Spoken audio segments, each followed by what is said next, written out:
ನಮ್ಮ actors miss ಮಾಡಿಕೊಂಡಂತ ಸಿನಿಮಾಗಳ ಬಗ್ಗೆ ನಮ್ಮ ಚಾನೆಲ್ ನಲ್ಲಿ ಈಗಾಗಲೇ ಸಾಕಷ್ಟು ವಿಡಿಯೋಗಳನ್ನ ಮಾಡಿರ್ತೀವಿ. ಈ ವಿಡಿಯೋ ಕೂಡ ಆ ಸರಣಿಗೆ ಸೇರುತ್ತೆ. ಇತ್ತೀಚೆಗೆ ಸಿಕ್ಕಂತ ಮಾಹಿತಿಗಳನ್ನ ಆಧರಿಸಿ ಈ ವಿಡಿಯೋನ ಮಾಡಲಾಗಿರುತ್ತೆ. ತಡ ಮಾಡದೆ ವಿಡಿಯೋ ಸ್ಟಾರ್ಟ್ ಮಾಡೋಣ. ನಮ್ಮ ರಾಕಿಂಗ್ ಸ್ಟಾರ್ ಯಶ್ ಅವರಿಗೆ ಮಾಸ್ ಇಮೇಜ್ ಕೊಟ್ಟಂತ ಸಿನಿಮಾ ರಾಜಧಾನಿ. ಇತ್ತೀಚೆಗೆ ಈ ಸಿನಿಮಾಗೆ ಗೋಸ್ಟ್ ಡೈರೆಕ್ಟರ್ ಆಗಿ ಕೆಲಸ ಮಾಡಿದ್ದಂತ ರಘುಜಯ ಅವರು ಒಂದು ಇಂಟರ್ವ್ಯೂ ಅಲ್ಲಿ ಈ ಸಿನಿಮಾದ ಕಥೆಯನ್ನ ಮೊದಲಿಗೆ ಆ ದಿನಗಳು ಚೇತನ್ ಅವರಿಗೆ ಹೇಳಲಾಗಿತ್ತು ಅಂತ ಹೇಳ್ಕೊಂಡಿರ್ತಾರೆ. ಆದ್ರೆ ಚೇತನ್ ಅವರು ಆ ಟೈಮ್ ಅಲ್ಲಿ ಬೇರೆ ಸಿನಿಮಾಗಳಲ್ಲಿ ಬ್ಯುಸಿ ಆಗಿದ್ದಂತ ಕಾರಣದಿಂದ ಲೇಟ್ ಆಗುತ್ತೆ ಅನ್ನೋ ಕಾರಣ ಕೊಟ್ಟು ಈ ಸಿನಿಮಾದಿಂದ ಹೊರ ಬಂದಿರ್ತಾರೆ. ನಂತರ ನಿರ್ದೇಶಕರು ಈ ಕ್ಯಾರೆಕ್ಟರ್ ನ ಯಶ್ ಅವರು ನಿಭಾಯಿಸಬಲ್ಲರು ಅಂತ ನಂಬಿ ಈ ಸಿನಿಮಾದಲ್ಲಿ ಅವಕಾಶ ಕೊಟ್ಟಿರ್ತಾರೆ. ಯಶ್ ಅವರು ಕೂಡ ತಮಗೆ ಕೊಟ್ಟಂತ ಪಾತ್ರವನ್ನ ಅದ್ಭುತವಾಗಿ ನಿಭಾಯಿಸಿರ್ತಾರೆ. ಸ್ಪೆಷಲಿ ಯಶ್ ಅವರು ಈ ಸಿನಿಮಾದಲ್ಲಿ ಬ್ಯಾಂಗ್ಳೂರ್ ಸ್ಲ್ಯಾಂಗ್ ಅಲ್ಲಿ ಸಖತ್ತಾಗಿ ಡೈಲಾಗ್ಸ್ ನ ಹೇಳಿರ್ತಾರೆ. ಒಟ್ಟಾರೆ ರಾಜಧಾನಿ ಸಿನಿಮಾ ಯಶ್ ಅವರ ಬೆಳವಣಿಗೆಗೆ ಒಂದು ಸಣ್ಣದಾದ ಪುಷ್ ಅನ್ನ ಕೊಟ್ಟಿದ್ದಂತೂ ನಿಜ.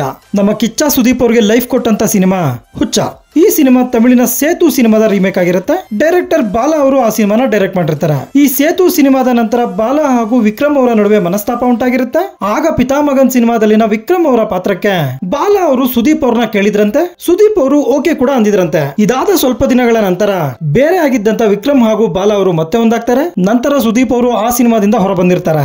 ನಿರ್ದೇಶಕ ರಘುರಾಮ್ ಅವರು ತಮ್ಮ ಯೂಟ್ಯೂಬ್ ಚಾನೆಲ್ ನಲ್ಲಿ ಅವರು ನಿರ್ದೇಶನ ಮಾಡಿದಂತ ಚೆಲುವೆ ನಿನ್ನ ನೋಡಲು ಸಿನಿಮಾದ ಬಗ್ಗೆ ಮಾತಾಡ್ತಾ ಈ ಸಿನಿಮಾದಲ್ಲಿ ನೆನಪಿರಲಿ ಪ್ರೇಮ್ ಅವರು ಮಾಡಿದಂತ ಪಾತ್ರವನ್ನ ಮಾಡೋದಕ್ಕೆ ಕಿಚ್ಚ ಸುದೀಪ್ ಅವ್ರನ್ನ ಅಪ್ರೋಚ್ ಮಾಡಿದ್ರಂತೆ. ಅವರು ಕೂಡ ಅದಕ್ಕೆ ಓಕೆ ಅಂದಿದ್ರಂತೆ. ಆದ್ರೆ ಆ ಸಮಯದಲ್ಲಿ ಅವರು ಹಿಂದಿ ಸಿನಿಮಾಗಳಲ್ಲಿ ಬ್ಯುಸಿ ಆಗಿದ್ದಂತ ಕಾರಣದಿಂದ ಡೇಟ್ಸ್ ಹೊಂದಿಸಲು ಸಾಧ್ಯವಾಗದೆ ಆ ಪಾತ್ರವನ್ನ ಕೈಬಿಟ್ಟಿರ್ತಾರೆ. ಆ ನಂತರ ಈ ಪಾತ್ರಕ್ಕೆ ಅರ್ಜುನ್ ಸರ್ಜಾ ಅವ್ರನ್ನ ಕೇಳಿರ್ತಾರೆ. ಆದ್ರೆ ಅವರು ಹೆವಿ ರೆಮ್ಯುನರೇಷನ್ ಕೇಳಿದಂತ ಕಾರಣದಿಂದ ಚಿತ್ರತಂಡ ಅವರನ್ನ ಕೈಬಿಟ್ಟು ಕೊನೆಗೆ ನೆನಪಿರಲಿ ಪ್ರೇಮ್ ಅವ್ರನ್ನ ಫೈನಲ್ ಮಾಡಿರ್ತಾರೆ. ಈ ಹಿಂದೆ ಶಿವಣ್ಣ ಅವರ ಹೃದಯ ಸಿನಿಮಾದಲ್ಲಿನ ರಮೇಶ್ ಅವರ ಪಾತ್ರಕ್ಕೂ ಕೂಡ ಅರ್ಜುನ್ ಸರ್ಜಾ ಅವ್ರನ್ನ ಕೇಳಿರ್ತಾರೆ. ಅವಾಗ್ಲೂ ಕೂಡ ಅವರು ಆ ಸಿನಿಮಾದಲ್ಲಿ ನಟಿಸೋದಕ್ಕೆ ನಿರಾಕರಿಸಿದ್ರಂತೆ.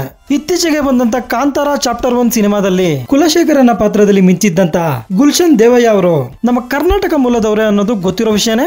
ಡೈರೆಕ್ಟರ್ ಪವನ್ ಕುಮಾರ್ ರೊಂದಿಗೆ ಥಿಯೇಟರ್ ದಿನಗಳಿಂದ ಪರಿಚಯವಿದ್ದ ಕಾರಣ ಲೂಸಿಯಾ ಸಿನಿಮಾ ಮಾಡಬೇಕು ಅನ್ಕೊಂಡಿದ್ದಂತ ಟೈಮಲ್ಲಿ ಆ ಸಿನಿಮಾದಲ್ಲಿನ ಕಥಾನಾಯಕನ ಪಾತ್ರಕ್ಕೆ ಮೊದಲಿಗೆ ಇವರನ್ನೇ ಅಪ್ರೋಚ್ ಮಾಡಿದ್ರಂತೆ. ಆದ್ರೆ ಆಗಷ್ಟೇ ಬಾಲಿವುಡ್ ನಲ್ಲಿ ಹೆಜ್ಜೆ ಇಟ್ಟಿದ್ದಂತ ಗುಲ್ಶನ್ ದೇವಯ್ಯ ಅವರು ಈ ಸಿನಿಮಾ ಮಾಡಿ ಸೋತ್ರೆ ಎರಡೂ ಕಡೆ ಸಲ್ಲದವನಾಗ್ಬಿಡ್ತೀನಿ ಅಂತ ಹೇಳಿ ಲೂಸಿಯಾ ಸಿನಿಮಾನ ಕೈಬಿಟ್ಟಿರ್ತಾರೆ. ಇದನ್ನ ಸ್ವತಃ ಗುಲ್ಶನ್ ದೇವಯ್ಯ ಅವರೇ ರೀಸೆಂಟ್ ಇಂಟರ್ವ್ಯೂ ನಲ್ಲಿ ಹೇಳ್ಕೊಂಡಿರ್ತಾರೆ.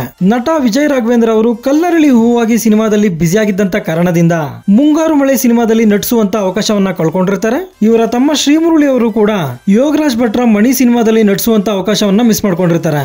ಸಾಧು ಕೋಕಿಲ ಅವರ ಆಸಿಡ್ ಕಾಮಿಡಿ ಫೇಮಸ್ ಆಗಿದ್ದಂತ ಸೆಂಟ್ರಲ್ ಜೈಲ್ ಸಿನಿಮಾದಲ್ಲಿನ ಸಾಯಿ ಕುಮಾರ್ ಅವರ ಪಾತ್ರಕ್ಕೆ ಮೊದಲಿಗೆ ಶಿವಣ್ಣ ಅವ್ರನ್ನ ಅಪ್ರೋಚ್ ಮಾಡಿದ್ರಂತೆ. ಆದ್ರೆ ಕಾರಣಾಂತರಗಳಿಂದ ಶಿವಣ್ಣ ಅವರು ಆ ಸಿನಿಮಾನ ರಿಜೆಕ್ಟ್ ಮಾಡಿರ್ತಾರೆ. ರಿಷಬ್ ಶೆಟ್ಟಿ ಅವರು ಕಾಂತಾರ ಸಿನಿಮಾದ ಕಥೆಯನ್ನ ಪುನೀತ್ ರಾಜ್ಕುಮಾರ್ ಅವ್ರಿಗೂ ಕೂಡ ಹೇಳಿದ್ರಂತೆ. ಅದಕ್ಕೆ ಅವರು ಓಕೆ ಕೂಡ ಅಂದಿದ್ರಂತೆ.